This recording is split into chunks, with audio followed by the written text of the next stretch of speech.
अस्सलाम वालेकुम दोस्तों मेरा नाम है नवीद और मैं NHFE से बात कर रहा हूँ।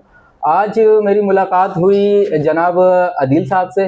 तो आदिल साहब जो है हमारे अच्छे दोस्त हैं। तो इससे पहले जो है ये कभी भी जो है नज़र आम पे कभी भी वीडियो पे नहीं आए, जबकि ये बहुत अच्छे जो है बर्ड्स लवर हैं। तो आइए मिलते हैं आदिल भाई से। तो अस्सलाम वालेकुम आदिल भाई, कैसे हैं? आदिल भाई, ज़रा आप अपने बर्ड्स की जर्नी के हवाले से थोड़ा सा लोगों को जो है वो सरसरी ज़रा सा बताइएगा। बर्ड्स का शौक तो मुझे बचपन से था। पहले हमारे पास ग्रीन रिंग नेक होता था जिसको हमने हैंड टेम भी खुद से किया माशाल्लाह से। उसके बाद फिर मुझे बजरीज देखे, मैंने बजरीज का शौक हुआ 1997 या 1998 की बात है शायद। अच्छा। तो उस टाइम से मैं बर्ड्स अल्हम्दुलिल्लाह रखे, फिर बीच में कुछ गैप आ गया, कुछ मसरूफियात की वजह से, कुछ पढ़ाई की वजह से, और कुछ हमेशा अल्हम्दुलिल्लाह मतलब ब्रीडिंग का जो आप पूरा पर्पस होता था वो कभी कभी जो है वो स्किप हो जाता था, लेकिन फिर भी आप छोटा मोटा केज लेके घर के कोने में बर्ड बिल्कुल है वो लगे रहते थे। सही है, शौकीन होगा तो ये खैर ये तो रहता है अल्हम्दुलिल्लाह। हाँ। जब से अल्हम्दुलिल्लाह चल रहा है अपना शौक। अभी तकरीबन 2021 के एंड में मुझे दोबारा से जो है ना, एक हमारे दोस्त आते थे हमारे पास, उनसे मुलाकात हुई। वो बर्ड्स के हवाले से बात करते रहते थे बैठ के मेरे ऑफिस में। तो मैंने उनसे पूछा, मैंने बोला भाई क्या है ये अल्बाइनो अल्बाइनो की बहुत बातें करते थे। तो बोले कि यार अल्बाइनो ऐसा है वैसा। तो मैंने अल्बाइनो जब देखा उनके, मुझे अच्छा लगा। अच्छा। रेड आई बर्ड वैसी रेड आई लवर। मतलब कि आपको अल्बाइनो वगैरह कुछ उस वक्त इल्म नहीं था? बिल्कुल नहीं, मुझे तो पता ही नहीं था कि अल्बाइनो होता क्या है। अच्छा, बस आप शौक अपने अपने उसमें शौक में लगे हुए थे कि अब बेजरी रखा हुआ है, पिंज रखी हुई है और उसमें लगे। बजरी फिंच हो गई या ग्रीन फिशर हो गई। अच्छा, या हाँ। आखिरी हद तक मैंने रखा था ब्लू पसनाटा। अच्छा ठीक है। मेरा हाँ, बड़े डिमांडिंग बर्ड थे यार उस वक्त ये। बस वो फिर उस दिन से जो है ना थोड़ी सी जस्तुजू शुरू हुई, शौक बढ़ता चला गया, और दोबारा से वो जो शौक जो पुराना था ना, वो दोबारा से बढ़ते बढ़ते ऐसा हुआ कि बस फिर मैं थोड़ा सा बर्ड्स की तरफ ज्यादा मेरी तवज्जो हो गई। ये कोई वही टाइम है जो वो कोविड का जो एक टाइम चल रहा था, 2021 बताया ना आपने? 2021 के एंड। हाँ, तो बस ये वही है नवंबर दिसंबर की बात है मेरे ख्याल से। कुछ म्यूटेशन मैंने डाल दी हैं, कुछ अभी देखते हैं वक्त के साथ साथ क्या रख सकते हैं। बहरहाल ये म्यूटेशन जो है ना, मैंने कोई खास वो उसके लिए नहीं डाली कि मैं बिजनेस पर्पज की वजह से डालूं। मैंने अपना क्या बोल रहे हैं आदिल भाई, आजकल तो हर दूसरा बंदा जो है वो बर्ड की फील्ड में आ ही रहा है, सिर्फ इस वजह से कि यार कुछ दो पैसे बन जाएं और वो सारी चीजें। आप बोल रहे हैं कि पैसों के लिए, नहीं तो मतलब क्या, मतलब पैसे को आपको पैसों का कोई फिक्र नहीं है? मैंने डनफेलो नहीं रखा। मुझे येलो फेस, मेरी जो सबसे जो खूबसूरत मुझे म्यूटेशन जो इस टाइम पे लगी, एक पारब्लू ऑफलाइन। सही है। एक ग्रीन ऑफलाइन। सही है। पारब्लू ऑफलाइन और येलो फेस ऑफलाइन। एक्वा भी मैंने इसलिए रखे कि मैं कोशिश कर रहा हूँ कि एक्वा को किसी और नई म्यूटेशन में लेके जाऊँ, यानी कि कुछ उसको खूबसूरत करूँ। तो एक्वा तो आप ठीक बोल रहे हैं, लोग एक्वा को इसी वजह से रख रहे हैं क्योंकि वो ऑलरेडी जो है वो पेल फेलो में, इनो में जा रहा है, और इवन के एक्वा को लोग डन फेलो की तरफ भी लेके जाना चाह रहे हैं। तो आपका क्या फिर डन फेलो लेने का मूड बनेगा? नहीं, डन फेलो का तो फिलहाल तो कोई मूड नहीं है। अच्छा। अगर होता तो मैं ले चुका होता, लेकिन मुझे पता नहीं क्यों कुदरती ऐसा है कि मुझे इसमें कोई अट्रैक्शन, मुझे जाती तौर पे, मैं सबका नहीं कह रहा हूँ, मैं अपनी जाती बुनियाद पे कह रहा हूँ कि मुझे डन फेलो नहीं पसंद। और जो एक्वा की जो मैं बात कर रहा हूँ ना, मैं आपको एक और बात बताऊँ, मेरे पास एक्वा लगे हुए सिंपल। अच्छा, सिंपल लगे, मतलब कि ऑफलाइन एक्वा बस सिंपल, और एक्वा उसमें कोई इनो नहीं, कोई पेल फेलो नहीं, इस तरीके से कुछ नहीं। इनो की तरफ भी लेके जाएंगे, लेकिन मैं मेरे जो एक जाती जो सोच है ना, वो ये है कि कुछ खूबसूरत बनाओ। चले ठीक है। अच्छा, बाकी ये है कि अभी कोई दो हफ्ते पहले एक शो हुआ था कराची में ACP की जानिब से, काफ़ी जो है वो अच्छा शो किया था इन्होंने। तो उसमें आपको जो है वो तौफीक गनीश साहब के जानिब से जो है आपको कोई गेस्ट ऑफ ऑनर या इस तरह की कोई शील्ड मिली थी, मतलब काफ़ी प्रोटोकॉल के साथ। उसके बारे में ज़रा बताएं, क्योंकि आप इस फील्ड में इतना, मतलब वो नज़र तो कहीं नहीं आते, लेकिन माशाल्लाह इतना प्रोटोकॉल, वो उसके बारे में ज़रा बताएं। बस ये अनएक्सपेक्टेड था, मेरे लिए सरप्राइजिंग था, मुझे खुद नहीं पता था कि ऐसा कुछ होने वाला है। तो वहाँ जब गया तो वो सरप्राइजिंग था मेरे लिए। जब तौफीक गनी साहब माशाल्लाह उन्होंने मुझे देखा, मुझे उन्होंने इशारे से बुलाया, बोले भाई को हमने शील्ड ऑफ ऑनर देनी है। भारत में बहुत सरप्राइज था उस टाइम, लेकिन ये है कि बस ये अल्लाह पाक की तरफ से, इससे मेरा कोई कमाल नहीं है।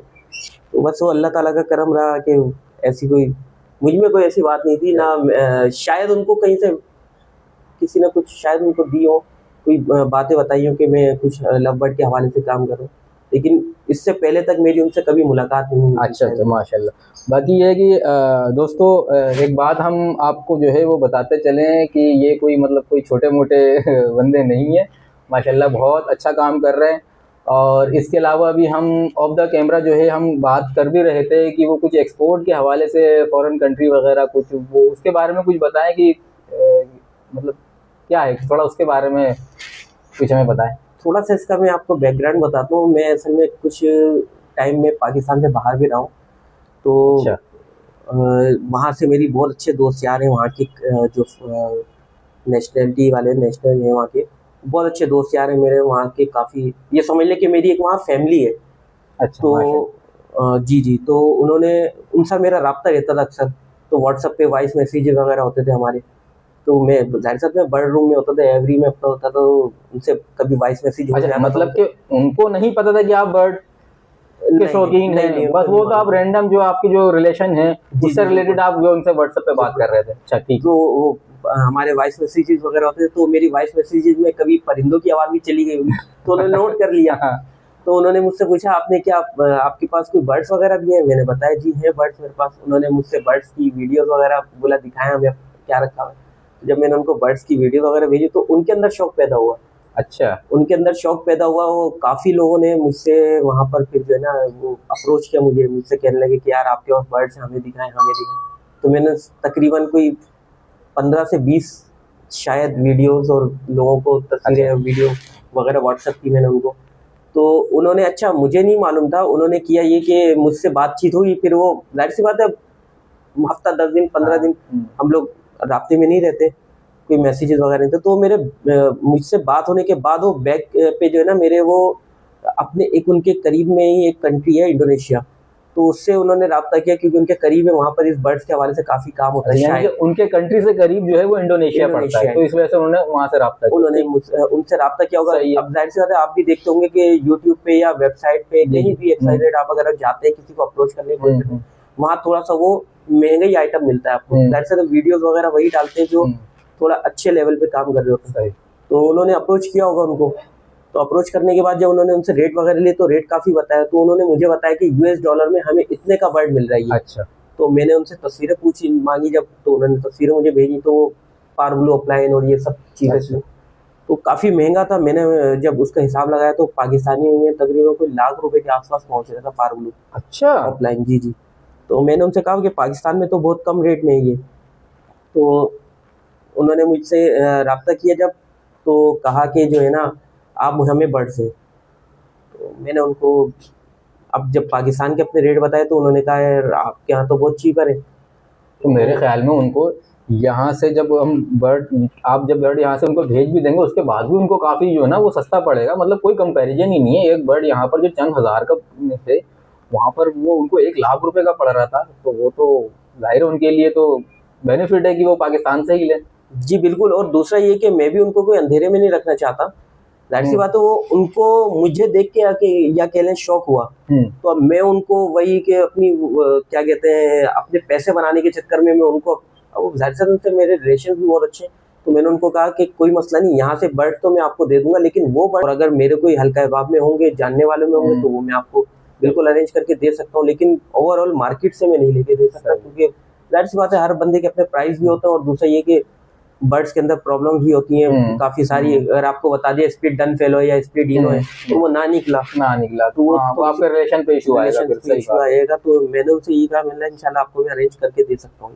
तो देखते हैं क्या होता है। मैं कुछ दिनों के बाद जा भी रहा हूँ, उनसे मेरी मुलाकात भी है, देखते हैं आगे क्या होता है इंशाल्लाह। चलें ठीक है दोस्तों, देखा आपने, हमने आदिल भाई से बात करी तो माशाल्लाह हमें बहुत मज़ा आया। उम्मीद करते हैं आपको भी बहुत मज़ा आया होगा। तो दोस्तों उम्मीद करते हैं आज की वीडियो आपको पसंद आई होगी। अगली वीडियो के लिए इंतज़ार कीजिएगा। अल्लाह हाफिज़।